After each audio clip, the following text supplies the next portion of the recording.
సర్వశక్తిమంతుడు నా ఎడల గొప్ప కార్యములు చేసెను అని మరియ తల్లి దేవుని స్తుతించెను. లోకరక్షణార్థం దైవ చిత్తమును అవలంబించిన మాతవు నీవే. కుమరుని తల్లిగా తండ్రి ఎన్నుకున్న పవిత్రమూర్తివి నీవేనమ్మా.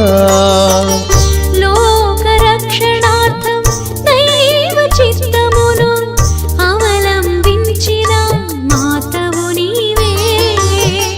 కుమరుని తల్లిగా తండ్రి ఎన్నుకున్న పవిత్రమూర్తివి నీవేనమ్మా.